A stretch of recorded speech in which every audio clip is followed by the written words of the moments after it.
વિડીયોમાં ફરી તમારું હાર્દિક સ્વાગત કરું છું। તો મિત્રો આજનો વિડીયો છે શીતળા માતાજી મંદિર ધોકડવા। તો મિત્રો આજની સાતમ છે ને સાતમ ને ટાઢી સાતમ કઈ રીતે ઉજવવામાં આવે છે તેનો પણ હું તમને ઇતિહાસ જણાવીશ અને ધોકડવામાં આવેલું મોતીસર રોડ ઉપરનું શીતળા માતાજીનું મંદિરના પણ તમને હું દર્શન મિત્રો આપણે પહોંચી ગયા છીએ શીતળા માતાજીના મંદિરે। તો ચાલો મિત્રો આ મંદિરના આપણે દર્શન કરીએ અને સાતમ શું લેવા ઉજવવામાં આવે છે અને આને ટાઢી સાતમ પણ કહેવામાં આવે છે। તો ચાલો મિત્રો આપણે શીતળા માતાજીના સૌપ્રથમ દર્શન કરી લઈએ। તો મિત્રો આ મંદિર ધોકડવાના મોતીસર રોડ ઉપર આવે છે અને બાજુમાં બિરાજમાન હનુમાન દાદા પણ છે અને બાજુમાં શીતળા માતાજીનું મંદિર પણ આવેલું છે। તો મિત્રો આપણે આગળ વાત કરીશું શીતળા માતાજીનો ઇતિહાસ। તો મિત્રો એમાં આગળ આપણે વાત કરીએ તો હિન્દુ ધર્મમાં વિવિધ રૂપે વ્યાપક રૂપે પૂજાતી એવી દેવી એટલે કે શીતળા માતાજી। શીતળા માતાજીના રોગને અધિષ્ઠતાથી મનાય છે, તેથી પૂજા કરનારી સ્ત્રીઓ વૈદ્ય આવતું નથી એવી અનુસૂચિત છે। ગુજરાતમાં શ્રાવણ વદ સાતમના દિવસે આ દેવીનું વ્રત કરવાનું વિધાન છે।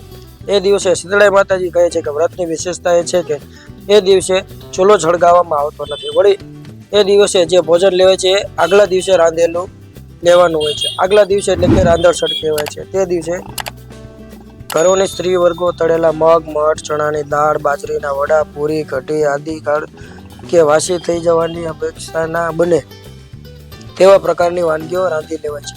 એવી માન્યતા છે કે આ દિવસે શીતળા માતાજી ભક્તોના ઘરોમાં તેમના ચૂલા ઉપર આરોટવા માટે આવતા હોય છે। તેમને દાડાની પીડા ના થાય એ માટે ચૂલા ટાઢા રાખવામાં આવે છે અને આ માન્યતા હાલની તકે પણ માનવામાં આવે છે। આ ઉપરાંત ભાવિક તથા બધા આદિના બંધનવાળા લોકો તે દિવસે માતાની વિવિધ વ્રત પૂજા કરે છે। માતાનું સ્વરૂપ લૌકિક છે, વસ્ત્રહીન છે, ગધેડાનું વાહન ઉપરાંત બિરાજમાન, માથે સુપડાનો મુગટ, હાથોમાં સાવરણી અને કળશ। માતાજીને 5 પકવાન ધરવામાં આવે છે, તેમાં દહીં, ઘી, ભાત આદિ મુખ્ય છે કે સંકલ્પ રૂપ 7 કુમારિકાઓનું પૂજન પણ કરવામાં આવે છે। અષ્ટદળ કમળ આલેખન સાથે બાજોટ ઉપર માતાજીનું સ્થાપન કરી તેમને સંડોળા પંચાયત પૂજા કરવામાં આવે છે। સંપન્ન લોકોને માતાની સુવર્ણ મૂર્તિની પ્રતિષ્ઠા કરે છે। નૈવેદ્યમાં ફળાદી ધરી આરતી દ્વારા પૂજા સંપન્ન કરવામાં આવે છે।